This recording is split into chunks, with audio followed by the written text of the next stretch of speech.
सबसे पहले तो मैं ये निवेदन करना चाहता हूं कि इस बार का महामहिम का राज्यपाल अभिभाषण केवल और केवल इस 12 महीने में आपने विभिन्न मदों में क्या खर्चा किया या क्या खर्चा करने वाले हैं आगे, उसके बारे में उसके ही इर्द गिर्द रहा। कोई भी ऐसी उपलब्धि इस राज्यपाल के अभिभाषण में नहीं हुई।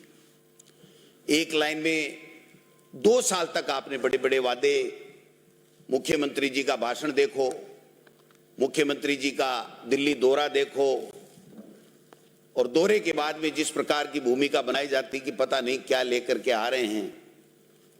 लेकिन जब हम देखते हैं तो ये मिलता है कि इस 2 साल में हर वर्ग परेशान रहा है, कोई सुनने वाला नहीं है।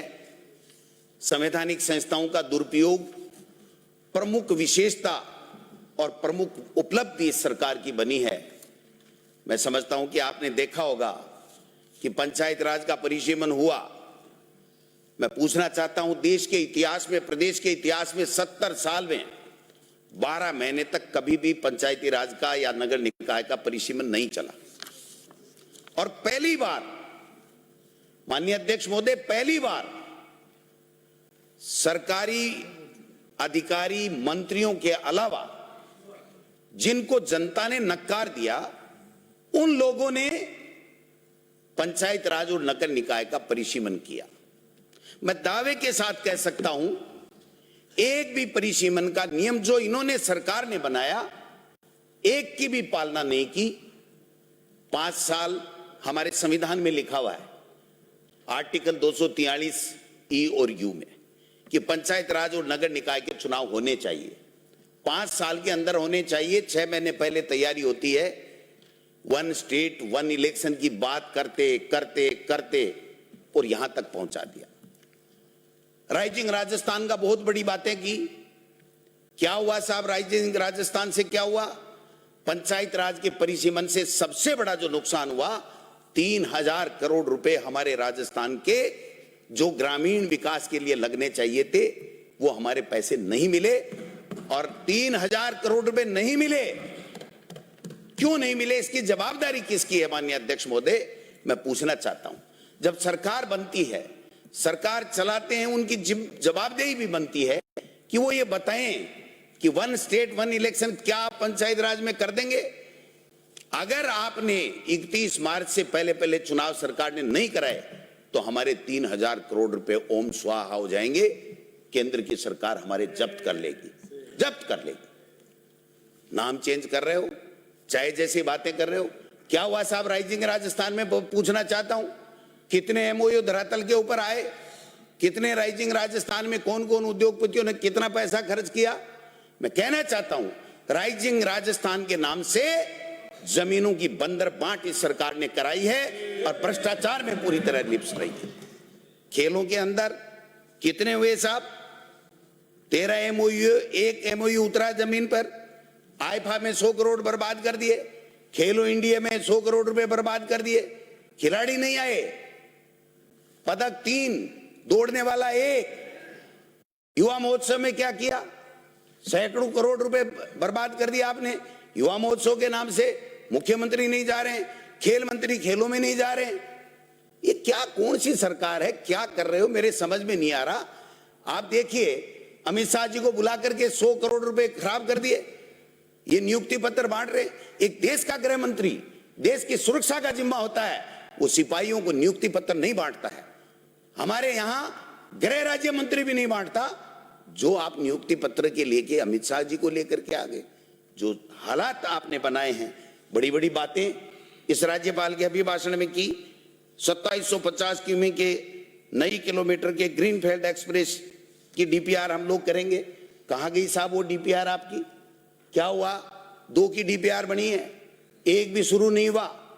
एक हालात ये बने हुए हैं कि 1 पैसे का काम नहीं, कर्मचारियों को तनख्वाह नहीं मिलेगी। अध्यक्ष महोदय, मैं निवेदन करना चाहता हूं, आप देखिए, आपने कहा था यमुना जल लाएंगे, मुख्यमंत्री जी ने आप बड़े जोर जोर से 17 फरवरी 2024 को एक एमओयू किया, राजस्थान के हितों के ऊपर कुठाराघात किया, राजस्थान के हितों को गिरवी रखा हरियाणा के समक्ष, और आज कहां गई वो डीपीआर? 2 साल हो गए डीपीआर को पूछ रहे हैं लोग। अभी भी राज्यपाल के अभिभाषण में यहां लिखवाया सरकार ने, प्रक्रियाधीन है, जल्दी आ जाएगी। डीपीआर से पानी नहीं आएगा। जनता के आंखों में आंसू आ गए, पानी तो आपका नहीं आया यमुना का। ईआरसीपी राष्ट्रीय परियोजना बड़ी बड़ी घोषणा करके गए थे मोदी जी, कहां गई ईआरसीपी? कहां है? हमने जो 14,000 करोड़ रुपए के 1400 करोड़ रुपए के जो काम दिए थे वो पैसा पूरा हो रहा है काम, और आपने जो टेंडर दिए 10,000 करोड़ रुपए से ज्यादा, वो टेंडर केवल और केवल अडानी को टेंडर दिए, इसके अलावा किसी को नहीं दिए। उठा करके देख लेना। आपको और हमको पता ही नहीं है ये खेला क्या हो रहा है। बड़ी बड़ी बातें, ईआरसीबी राष्ट्रीय परियोजना होनी चाहिए, क्यों नहीं होनी चाहिए? जनता राजस्थान के कहां पैसे हैं राजस्थान के पास में? 1,55,000 करोड़ रुपए का कर्जा है आपके यहां। कितना कर्जा है कोई पूछने वाला नहीं। मनरेगा का नाम चेंज कर दिया, कोई बात नहीं, लेकिन आपने तो राइट टू वर्क की अधिकार ही खत्म कर दिया। हमारा काम का अधिकार खत्म कर दिया। जो 90% पैसा और 100% कच्चे के लिए, लेबर के लिए देते थे, वो 40% कर दिया। कहां से देंगे 40%?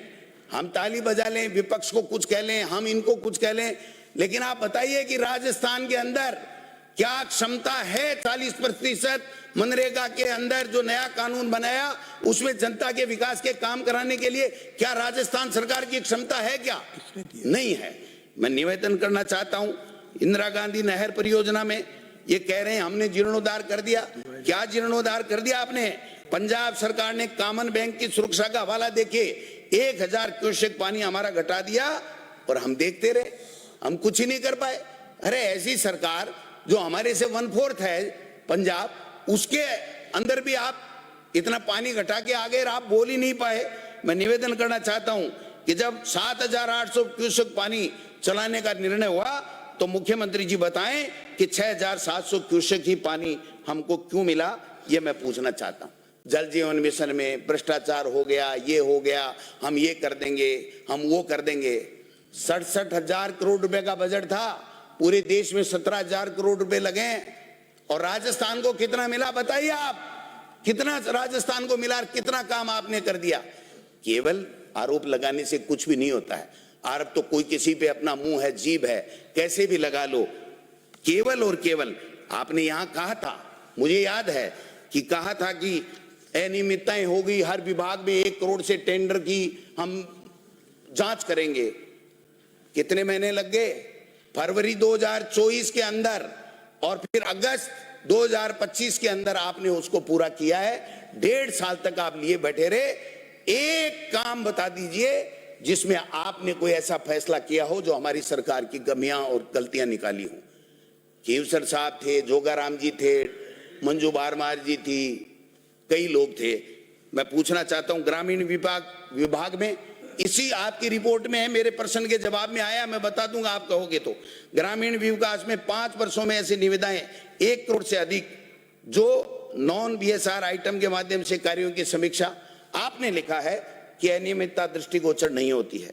संसदीय कार्य विभाग में 5 वर्ष की निविदाएं 1 करोड़ से ज्यादा, अनियमितताएं दृष्टिगोचर नहीं होती हैं। महिला एवं बाल विकास विभाग में 1 करोड़ से ज्यादा 5 साल के जो टेंडर, उसके अंदर अनियमितताएं दृष्टिगोचर नहीं होती हैं। तो फिर आपने किया क्या, मैं पूछना चाहता हूं। सामाजिक जो सुरक्षा पेंशन है, क्या किया साहब? 22% लोग पेंशन के लिए तड़प रहे हैं, और जिनको बाकी को मिल रहा है ना, वो भी 4-4 महीने से पेंशन नहीं मिल रही है। 4-4 महीने से पेंशन नहीं मिल रही है। ये मैंने पहले भी कहा था कि आप इस राजस्थान को डुबो के रहोगे, क्योंकि आपको तो केवल हिंदू मुस्लिम करना है, आपको झूठ बोलना है, बार बार बोलना है, जोर जोर से बोलना है। ये इस तरीके की अन्नपूर्णा रसोई, कोई खान खाते थे, नाम बदल दिया, कोई बात नहीं, लेकिन हालात क्या हैं? सारी की सारी बंद पड़ी हैं। आप बताइए कि खेलो इंडिया में क्या हुआ, बताइए। मैंने कहा था मुख्यमंत्री जी बताएं, खेल सामग्री में घोटाले, खेल परिषद में पीडी अकाउंट में जो पैसे हैं उसकी कोई बात नहीं, अकेले ठहरने की व्यवस्था नहीं, जो बाहर जो खिलाड़ी गए उनकी भी कोई व्यवस्था नहीं।